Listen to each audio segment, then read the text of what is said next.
할렐루야. 예, 제가 잠시 있다 나온 거는요, 여운이 너무 좋아서 그래서 잠시 서 있다 나왔습니다. 여러분, 귀한 찬양의 그 은혜를 마음속에 담으시기 바랍니다. 자, 오늘 여러분과 함께 귀한 말씀을 나누게 되는데요, 사람에 있어서 이 경험치라는 것이 매우 중요합니다. 내가 경험해 봤더니 불편하더라 그러면 이제 싫어하는 거잖아요. 불편하는데 가까이 가는 사람은 없어요. 불편하고 또 불편한데, 그런데 안 간다. 그런데 오히려 불편한데, 가는 길이 불편한데도 굳이 찾아가는 데가 또 있어요. 그가 불편하면 가는 길이 아무리 편해도 안 가는데, 그곳이 편하면 가는 길이 불편해도 굳이 시간 내서 가요. 이 차이가 뭘까요? 가는 길이 아니라 그곳이 주는 경험치가 좋았기 때문이에요. 할렐루야. 남편이 꾸역꾸역 집에 들어가는 거는요, 집이 좋아서 그래요. 그렇게 미워 보여도 그래요. 아이들이 밤늦게라도 집에 들어오면요, 어디가 제일 좋아서예요? 집이 제일 좋아서요. 그거. 그러니 그것만 보더라도 그냥 넉넉하게 이해해주고 받아주시기 바랍니다. 내가 좀 더 세게 해야 되나요? 할렐루야. 네, 아무튼 좋은 경험치를 왜 심어주셔가지고 꾸역꾸역 들어오게 만드셨어요. 사랑을 줬기 때문에 그래요. 불편해 보이는 그곳이 시간이 아무리 있어도 안 가는 곳이 되고요, 그것이 좋으면 불편해더라도 시간이 아무리 들어도 그곳에 가고 싶은 곳, 물건도 그렇고 장소도 그렇고 사람도 그렇습니다. 불편하더라도 그 사람을 찾는 이유는 좋은 경험치가 있기 때문에 그래요. 화곡동교회 60년이 넘은 세월 동안 여러분들이 있어서 좋은 경험치가 여기 있기 때문에 이것을 찾고 우리가 신앙생활 하잖아요. 앞으로도 또 다른 60년, 또 다른 60년 주님 오실 때까지 항상 최고의 아름다운 경험들이 여기에 가득가득 채워주셔서 우리와 우리의 후손들과 우리의 자녀들이 이것을 구역구역 찾아오고 넘치도록 꽉꽉 채우는 그런 교회. 그래서 8시 예배, 10시 예배, 12시 예배, 1부, 2부, 3부 예배가 이것에서 울려 퍼지는 그런 예배가 될 수 있길 축원합니다. 곧 나눠야 될 것 같아요. 꽉 다 채우면 답답해서 못 드릴 것 같아요. 그죠? 딱 한 70%가 딱 좋은 것 같은데요. 곧 나눠야 될 것 같으니까 우리 한번 힘써 봅시다. 어울리 좋은 친구가 있고요, 사업하기 좋은 사람이 있어요. 나눠주기 좋으면 좋은 친구고, 서로 이익을 분배할 줄 알면 사업하기 좋은 사람이에요. 그러니 이익을 분배를 정확히 하지 못한다면 친구로 남는 게 좋고요, 이익을 정확히 분배하면서 아쉬움이 없는 사람은 친구가 아닌 사업 파트너로 딱 정하면 좋을 것 같아요. 그러니 친구하고는 사업하는 게 아니랍니다. 그러면 혼자 살아야 돼요. 결혼한 사람들은 절대 친구와 사업하면 절대 안 됩니다. 왜냐하면 아내는 내 마음 같지 않기 때문에 그렇습니다. 세상 살아가면서 이렇게 경험치 좋은 사람한테는 항상 더 내주고 싶고, 경험치가 좋은 경험이 있는 곳에는 더 봉사하시고 애쓰고 싶은 마음들이 있게 마련입니다. 이와 같이 세상 살아갈 때에 나를 몰라줘도 내가 그에 대한 경험치가 좋으면 그를 섬기고 봉사하는 것, 이런 것들이 살아가는 우리의 모습이기도 합니다. 그렇지만 사람과 장소와 물건이 아무리 좋은 경험치를 줘도요, 언젠가는 낡아지잖아요. 그죠? 언젠가는 그가 나로부터 도움을 받아야 돼. 나에게 좋은 경험치를 줬던 그도 나이가지고 몸이 약해지니까 언젠가 누군가로부터 좋은 경험을 얻어야만 또 살아가게 돼요. 이런 불변의 법칙을 우리는 꼭 기억해야 돼요. 그러니 예전만 같지 않다라고 그러지 마시고, 기울었구나, 이제 내가 보줘야지, 이렇게 가면 되는 거예요. 그렇지만 이 기운도 언젠가는 나도 또 약해지게 돼요. 그러니 아무리 의지하고 좋아도 둘 다 약해지는 경험이 있어요. 뭘 얘기하냐면요, 결국 세상에서 주어지는 좋은 경험치는 언젠간 바닥을 드러나게 돼 있어요. 그러니 결국 끊임없이 우리에게 가장 좋은 경험치를 줄 수 있는 곳은 누구일까? 답은 이미 정해졌잖아요. 하나님. 우리 여호와 하나님, 위대하시고 강하신 여호와 하나님은 한없으셔서 우리가 아무리 의지하고 전 인류 70억 인류가 80억 인구가 되잖아요. 주님을 다 의지해도 주님은 다 좋은 거 줄 수 있는 창조주 하나님이시고 전능하신 하나님이라는 사실입니다. 이 하나님을 전하고 증거하는 곳, 이것을 경험하고 이 은혜를 누리는 곳, 우리가 지은 화옥동 교회, 또 많은 교회들이에요. 이 교회 안에서 우리는 하나님의 은혜를 경험하게 됩니다. 그런데 지난 3년이 넘는 세월 동안 코로나로 말미암아 하나님의 은혜의 경험치보다는 우리의 안전의 경험치에 대해서 마음을 많이 바뀌어졌어요. 은혜를 누리기 위해서는 불편하고 좀 비좁아도 함께 모여서 하나님, 그때는 감기 들려도 마스크 안 쓰고 오셨잖아요, 예전에는요. 그런데 요새는 이제 마스크 꼭 쓰고 오시고 그러잖아요. 이게 상대에 대한 배려이기도 하지만 자신을 지키는 것이고 좋은 습관이기도 한데, 예전에는 그런 것보다는 은혜 받으려고 그냥 왔던 경험들, 은혜에 대한 경험치가 훨씬 더 크기 때문이에요. 그래서 하나님 앞에서 함께 모이는 곳에서 우리가 뭔가 약해지지 않을까, 이런 두려움이 아니라 함께 모이지만 우리는 하나님 앞에서 모였다는 믿음 가지고 주님이면 충분해 라는 믿음으로 우리는 은혜의 경험치가 더 높았던 삶을 이제 잊어버리고 있어요. 내가 좀 편하고 내가 좀 안전하고 내가 좀 뭔가 괜찮아야 그래야 예배가 되는 이런 시대에 우리는 살고 있어요. 대형교회 많은 교회들에선 이 편의시설을 정말 갖췄습니다. 안전하게 예배할 수 있게. 그렇지만 은혜롭게 예배하는 것은 굳이 안전이 보장되지 않아도 은혜는 더 커져요. 불편하고 힘든 곳에서 예배하는 곳에서, 그리고 위험한 곳에서, 복음이 증거되기 어려운 곳에서도 더 하나님의 역사가 더 강력하게 일어나는 것이 반증과도 같은 은혜입니다. 사랑하는 여러분, 많은 성도들에 있어서 교회에 대한 주인의식이 내 삶에 있어서 내 삶을 녹아 부어줬던 이 주인의식들, 내 유익한 교회로서의 경험들, 이 좋은 은혜의 경험들이 점점점 사라지고 있습니다. 많은 교인들이 교회에 대한 경험치가 얼마나 좋은가에 따라서 교회를 선택한다지요. 은혜의 경험치는 두 번째예요. 나를 편하게 주는 사람이 있으면 그 교회에 바로 등록해요. 그런 일들이 요즘의 일이잖아요. 그 교회 가면 좀 분위기가 편안하면 그 교회에 등록하고 편안한 곳을 자꾸 찾아요.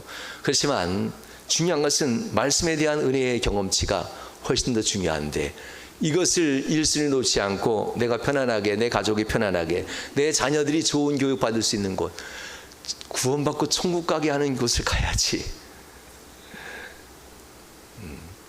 성도 여러분, 대형교회 목사님 중 성남에 있는 목사입니다. 솔직히 이렇게 고백했습니다. 이 시대에 우리는 시험대에 올랐습니다. 우리 대형교회가 6천명, 10,000명씩 모이는 우리 교회가 진짜 시험대에 올랐답니다. 왜냐하면 코로나를 지나면서 시험대에 올랐는데 하나님의 시험대고 세상의 시험대입니다. 이 대형교회 편의시설이 좋고 다른 것보다 훨씬 더 많은 기회에 많은 것들을 누릴 수 있는 시설을 갖췄습니다. 그런 교회가 됐고, 그런 교회가 됐지만 과연 성도들은 편리한 시설에 대한 경험치 때문에 우리 교회에 오는 것인지, 아니면 진정한 믿음의 경험, 은혜의 경험치가 높아서 우리 교회에 다니는 것인지 시험대에 올랐습니다. 왜냐하면 10,000명 중에 300명도 새벽 예배를 안 하니까요.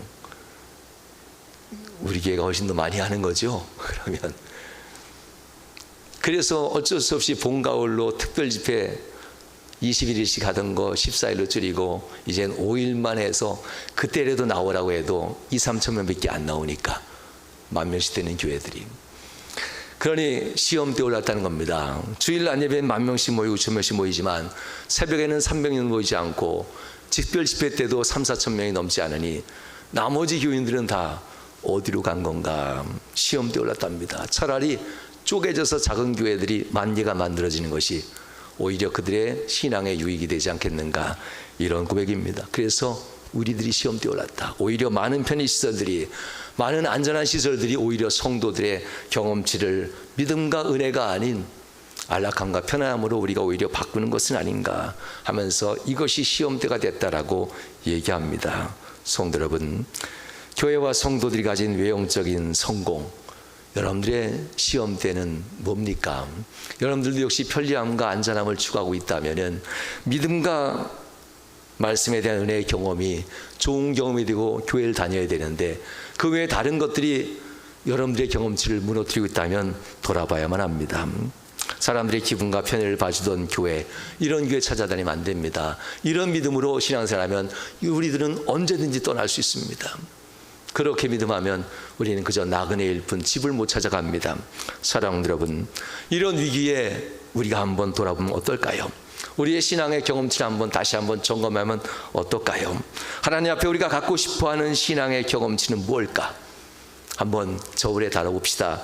부요와 평강과 삶의 기쁨과 안전, 이 경험치가 우리의 신앙과 교회를 결정하는 데 중요한 경험치인지, 아니면 하나님 말씀 앞에 한없이 나약하고 연약한 인간임을 고백하고 하나님에 대한 신앙 말씀 앞에 은혜의 경험치가 높은 곳을 따라가면서 순복할 수 있게 하는 그러한 예배인지, 그것 무엇을 붙잡는지에 따라서 우리의 마음이 빗장이 풀리기도 하고 우리의 마음 빗장이 채워지기도 합니다.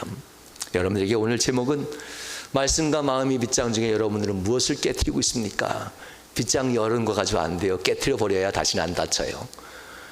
마음의 빗장이 부서지지 않으면 여러분 앞에 수없이 많은 만마디의 말씀이 온다 할지라도 말씀이 부서져 내리는 벽돌 조각같이 사라져 버릴 겁니다. 마음의 빗장을 부서뜨려야 돼요. 그래야 말씀의 경험치가 들어가고 주의 전을 사모하고 하나님의 은혜를 사모하게 됩니다. 하나님은 이스라엘 백성들에게 많은 은혜를 베풉니다. 특별히 오늘 본문에 등장했던 느헤미야 시대,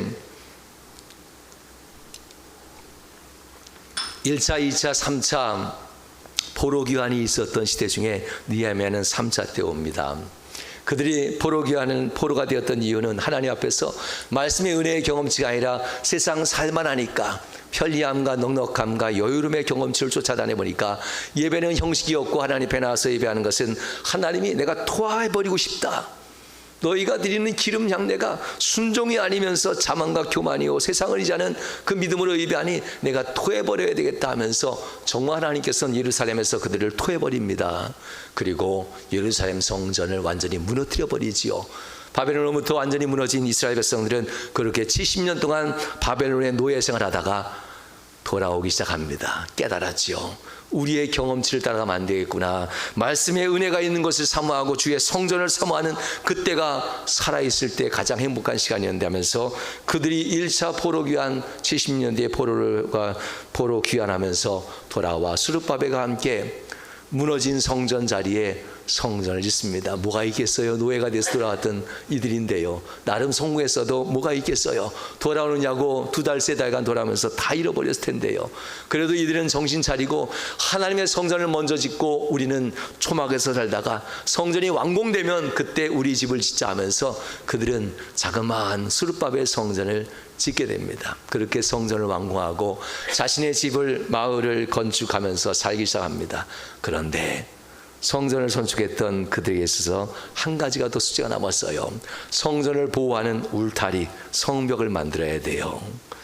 성전까지는 허락했지만 울타리를 만드는 순간 우리는 여호와 하나님만 믿고 의지하는 유일하신 분만 섬깁니다라는 신앙을 회복하는 거예요. 그래서 울타리를 만드는 것은 바벨론 왕도 허락하지 않았고 주변에 있는 많은 이민족들도 허락하지 않았어요. 울타리를 만들면 저들은 기도의 사람, 하나님만 의지하는 유일한 하나님을 믿는 사람으로 바뀌니까, 그래서 성벽을 쌓는 것을 모두가 방해합니다. 10년이 지나고 20년이 지나고 25년이 지난 동안 성벽을 쌓고 또 쌓아도 또 무너뜨리고 쌓고 또 쌓아도 또 무너뜨리고 얼마나 힘들었을까요? 성전 일은 쉬웠지만 기도의 성벽을 완공하고 오직 여호와만 하나님만 의지하는 이 일은 너무나도 힘들었어요. 그러다가 그들은 그저 하나님 앞에 간구합니다. 힘 있는 사람이 있으면 얼른 쌌을 텐데, 누군가가 헌신했으면 얼른 마무리 졌을 텐데, 누군가가 함께 했으면 마무리 됐을 텐데 하면서 그들은 권세가 없어서, 능력이 없어서, 물질이 없어서 우리가 성벽을 재건하지 못한다 하면서 1명, 2명 떠나기 시작합니다. 이때 2차 포로기한 때 에스라가 2달, 3달 동안 걸어서 와요. 에스라가 누구냐면요, 학사 겸 제사장이에요. 목회자지요. 이 에스라가 2차 포로기환하면서 돌아와서 그들에게 전합니다. 멈추지 말자.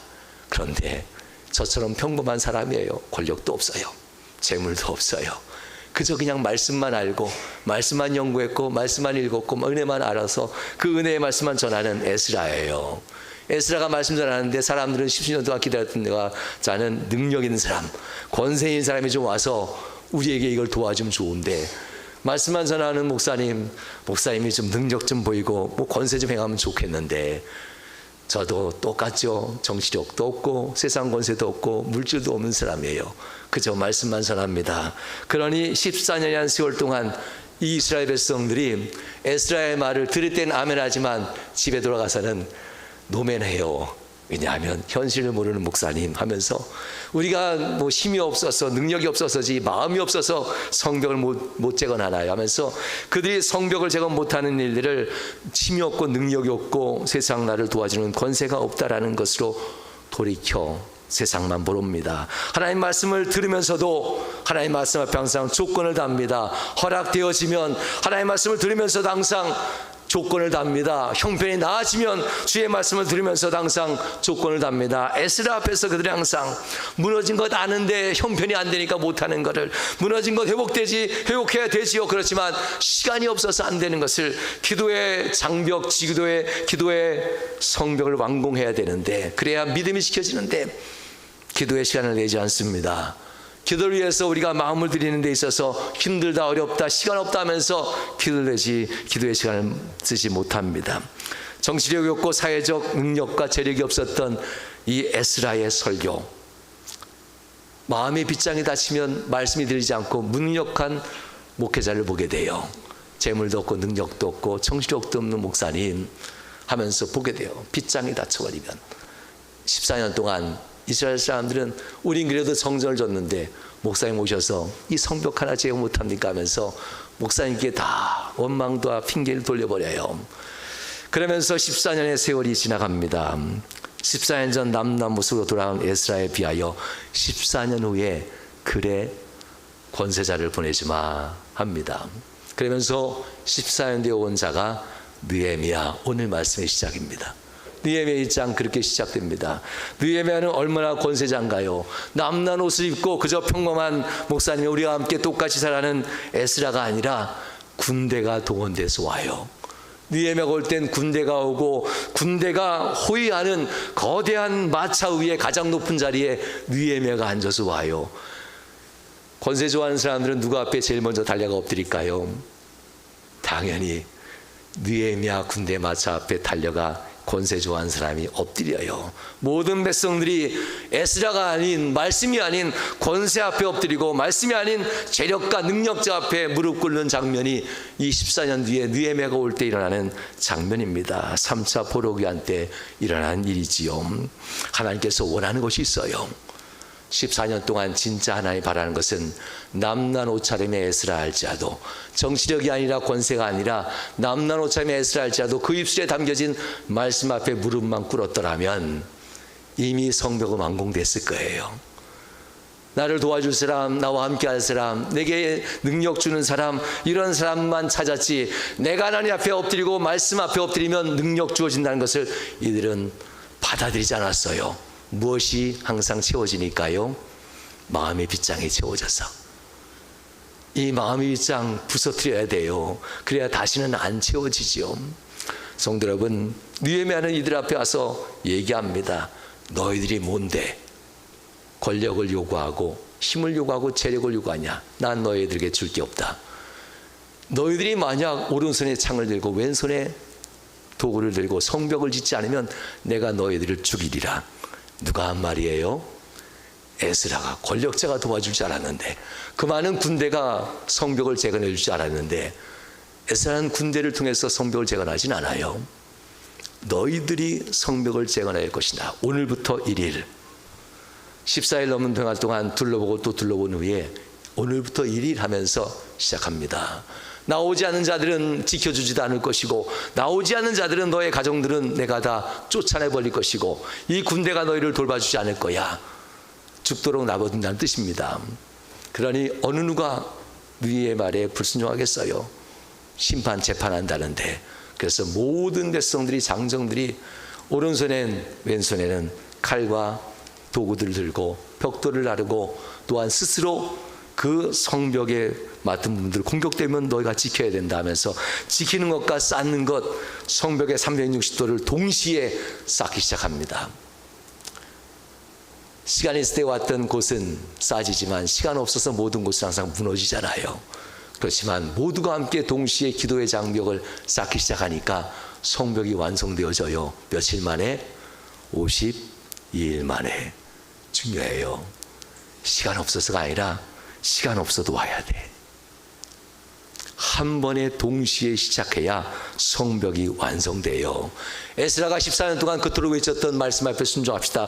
우리 함께 일어납시다. 에스라가 그토록 외쳤던 이 은혜들은 14년 동안 다 머릿속에 지워진 듯 하지만 14년의 세월 동안 들렸던 말씀들이 느헤미야의 이 강력한 지도력뿐만 아니라 권세 앞에 그들은 복종하면서 어쩔 수 없이 하루 지나고 이틀 지나고 사흘 지나면서 마침내 52일이 지나면서 기도의 성벽이 완공되어지는 모습을 보면서 아하 하고 깨닫는 것이 있었어요. 군대가 도와주지 않았습니다. 그들의 세력이 도와주지 않았습니다. 그러나 우리의 힘으로 할 수 있었던 것은 진작 할 걸. 에스라가 14년 동안 그토록 외쳤던 말씀들이 이거였는데, 우리가 함께 힘을 내면 된다고 그토록 말씀하셨는데 진작 할 거라면서 권세 앞에 무릎 꿇은 그였지만 그들이 14년 동안 말씀을 뒤로하고 살았지만 이제 깨달았습니다. 52일 뒤에 권세 앞에 무릎 꿇어 복종하는 것처럼 보였지만 50일 뒤에 성벽을 준수하고 성벽 앞에 봉헌하면서 예배할 때 느헤미야의 모습을 봅니다. 에스라보다 앞서지 않습니다. 말씀 앞에 앞서지 않습니다. 권력자가, 능력자가, 재력자가 말씀 앞에 앞서지 않고 남나고 초라해 보이지만 목사님 뒤에 서셔서 말씀하옵소서 우리가 순종하겠습니다 하면서 드디어 느헤미야의 진짜 모습을 보여주는 장면이 그 뒤에 7장의 장면이었습니다. 그리고 온 백성들이 권세자가 아닌 말씀 앞에 순종하는 자가 느헤미야였구나. 권력자로서 선 것이 아니라 느헤미야가 말씀 앞에, 에스라의 말씀 앞에 무릎 꿇는 삶을 살았기에 이 일이 났고 나면서 느헤미야의 모습을 보면서 거대한 마차가 아니라 마음속 깊이 하나님의 앞에 무릎 꿇고 있는 진짜의 모습을 보게 됩니다. 사랑하는 여러분, 여러분들 우리가 힘쓸 때 세상에서 믿음 좋은 사람 능력인 거 보지 마시고 그 능력 안에 있는 진짜 무릎 꿇는 모습을 보셔야 돼요. 교회 안에서도 여러분들이 힘있고 능력 있으면 그 겉모습의 좋은 경험치가 아니라 사람들은 여러분의 진짜 속모습, 성관 뒤에 부자가 된 뒤에 그 뒤에 있는 나타나는 성품을 봐요. 그것 때문에 가까이 오는 거지, 재력 때문에 능력 때문에 가까이 오는 사람들은요 하이에나처럼 뜯어먹고 다 가버릴 사람이에요. 그런 사람 가까이 하지 마세요. 성화하고 능력이 있는 다음에 성품을 보여줘야 돼요. 느헤미야는 그와 같이 아름다운 성품, 진정한 성품은 그의 권력에서 있지 않았고 진정한 성품은 말씀 앞에 무릎 꿇을 때에 온 백성이 보고 함께 감동합니다. 그리고 7월 1일 드디어 온 백성이 하나님의 성전, 그 성전의 성벽을 완공한 수문앞, 히스기야의 실로암의 물이 흘러나가는 곳이에요. 수문입니다. 그곳이 성벽의 남쪽 그 넓은 광장인데요, 이 광장에 모두가 다 모여서 하나님 앞에 모여 예배하려고 합니다. 성벽을 바라보면서 특별히 제작한 나무 강대상, 그래서 나무 강대상이 나와요.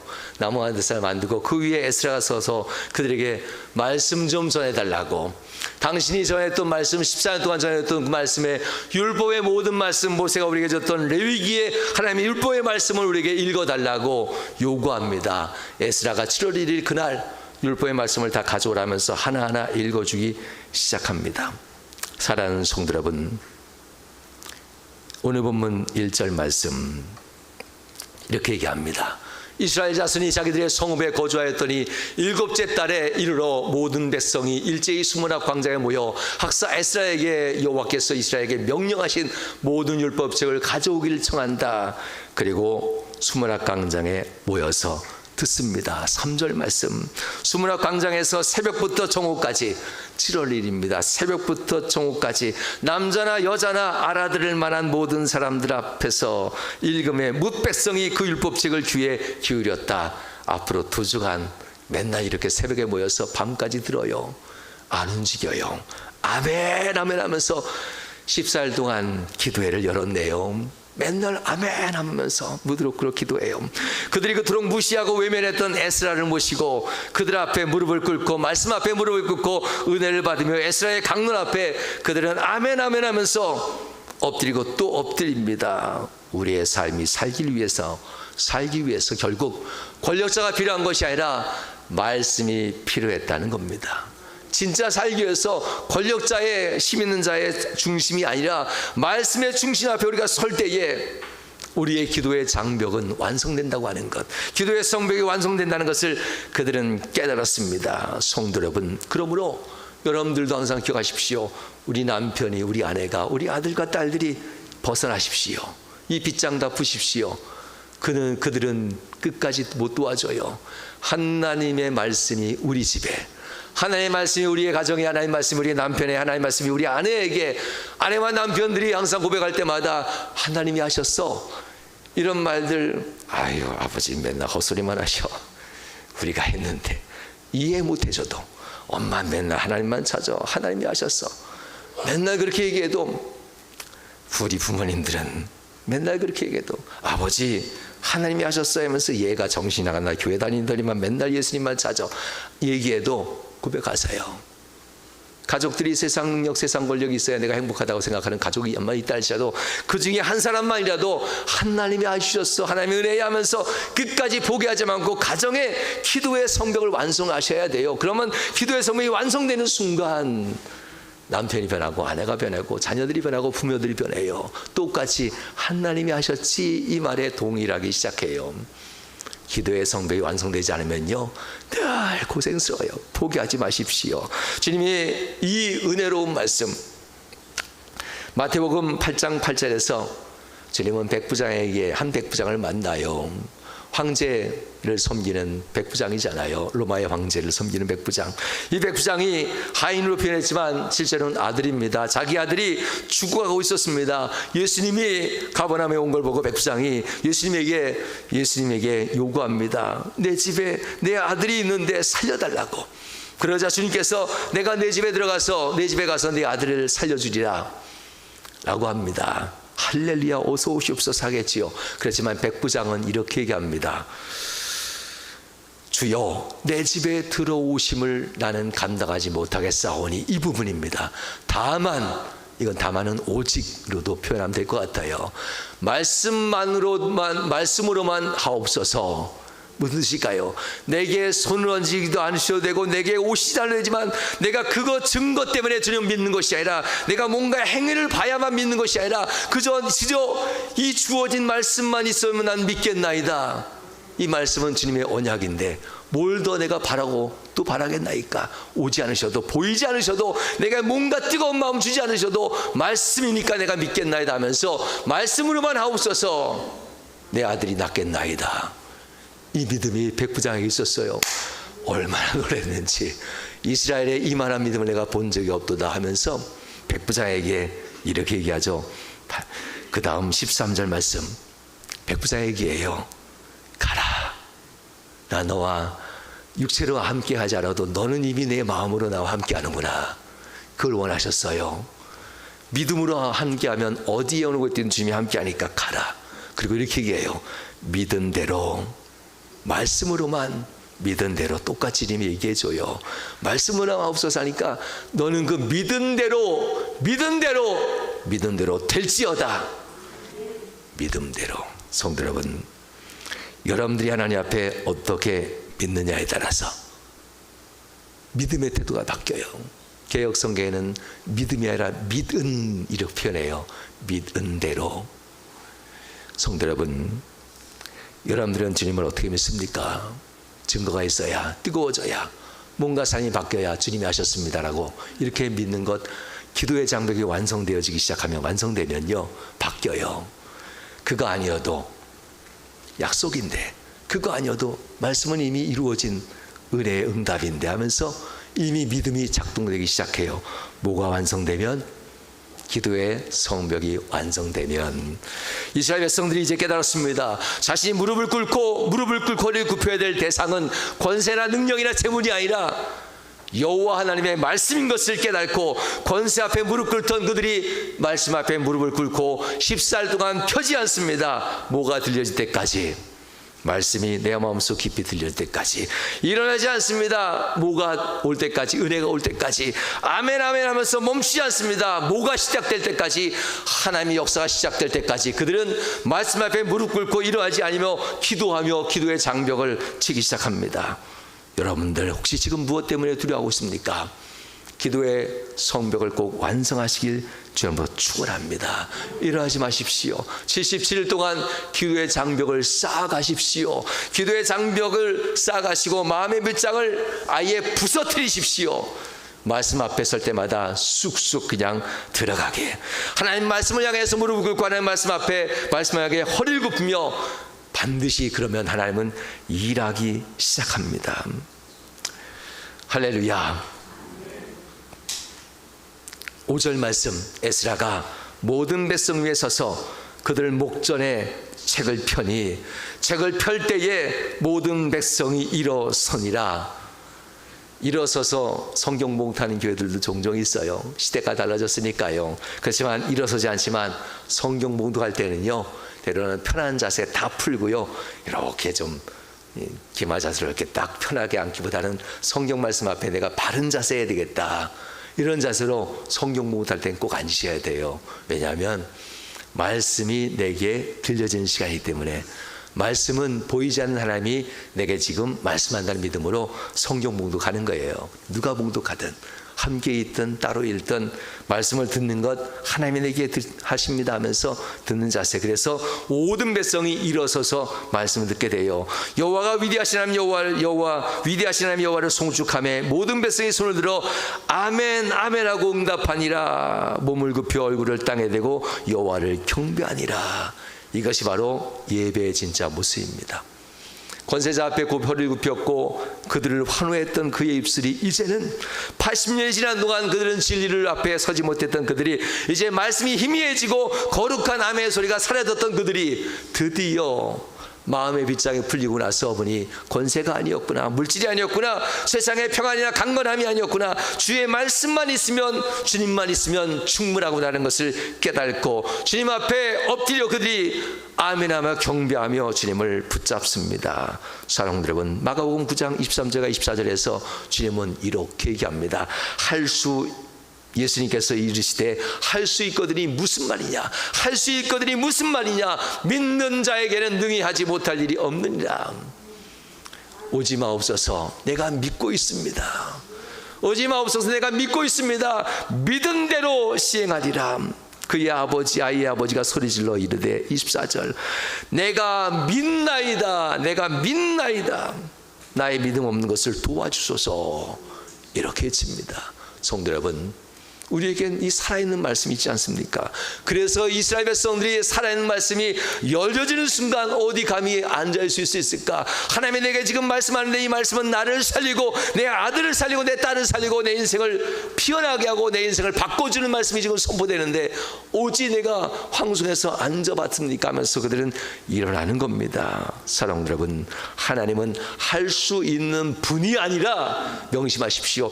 무엇이든지 능치 못함이 없는 분, 아멘 하셔야 돼요. 할 수 있는 분이 아니라 무엇인지 능치 못할 일이 없는 분, 이 약속이 어디에 있다고요? 여기에 있어요.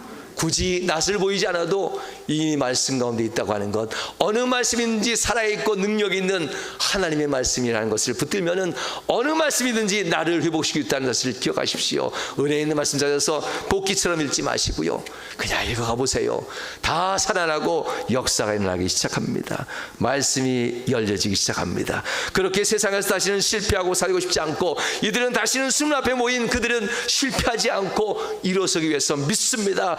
말씀을 들려야 합니다. 들려지는 말씀에 아멘 아멘 하면서 그 말씀이 내 삶에 이루어지길 소망하면서 그들은 아멘하고 엎드려 경배하고 아멘하고 엎드려 경배하고 14일 동안 듣다 보니까, 내 얘기를 읽다 보니까 7월 1일부터는 초막절이 되는데 일주일 동안 집에서 자는 것이 아니라 어디서 자야 돼요? 들에다가 나무로 초막을 짓고 집으로 집을 짓고 거기서 일주일 동안 있어야 된다는데, 그래서 그들이 나머지 시간들은 집에 가지 않아요. 이제부터는 야영이다. 그래서 초막절을 여호수아 이후에 처음으로 지켰더라 그래요. 가나안 땅을 정복한 이후에 편하게 사니까 집에서 왔다 갔다 하면서 초막절 지키던 사람들이 이 오랜 세월 동안 한 번도 안 지켰어요. 그러다가 이제 처음으로 초막절 지켜서 일주일 동안 뜨겁게 기도하고 말씀 받는, 그래서 불편하게 살면서도 말씀으로 중심하고, 일주일 동안 피곤하고 지치고 직장 가면은 졸면 안 되겠죠. 업무는 열심히 해야 되니까요. 어떻게 하든 건강 유지하면서 저녁 기도에 나오고 새벽 기도 나오고, 내가 일주일은 내가 불편하게 살리라. 근데 일주일도 아니죠. 며칠에 우리 교회는요 5일 밤 기도에 있잖아요. 이 초막절로 삼으시고 가을 미문 기도에 꼭 참여하셔서, 이들은 이 초막절을 지키면서 집에 가지 않아요. 불편하고 또 불편해도 말씀 곁에 쓰고 싶어서, 말씀이 선포되는 저 자리를 항상 바라보고 싶어서 숙문학 광장에 초막을 짓고, 말씀이 울려 퍼지는 저 자리를 향해서 기도원 가면 모든 집회가 끝나면 그 십자가를 바라보면서 밤새 부르짖어 기도하며 새벽때까지, 아무도 없지만 저곳에서 말씀이 있었으니까, 저곳에 찬양이 있었으니까 그것을 바라보고 기도했던 그 감동을 더 받고 싶어서 초막을 짓고 그것을 떠나지 않으며 그들은 초막절을 지키게 돼요. 왜? 다시는 실패하며 살고 싶지 않아서, 다시는 쓰러지고 싶지 않아서, 말씀 앞에 무릎 꿇어야, 권세 앞에 무릎 꿇지 않고 말씀 앞에 무릎 꿇고 은혜를 받아야 세상 재물 앞에 마음 기울이지 않고 고개 숙이지 않을 테니까. 말씀이 그렇게 그들에게 열려지니까 인생이 바뀌어져요. 말씀이 열려지니까 마음의 빗장을 다 부서뜨리고 사라지게 만들어버립니다. 새벽부터 정오까지, 새벽부터 밤이 될 때까지 그들은 들려지는 말씀에 아멘하면서 말씀을 받아들이기 시작합니다. 수문학 광장에 모인 이스라엘 백성들처럼 말씀 아니면 모든 것을 무너지고 모든 것을 잃어버린다는 것을 알기에, 사랑하는 여러분, 하나님 말씀 그래서 믿고 바라고 아멘하고 받아들이기 시작했다는 겁니다. 다시는 잃어버리고 싶지 않아서,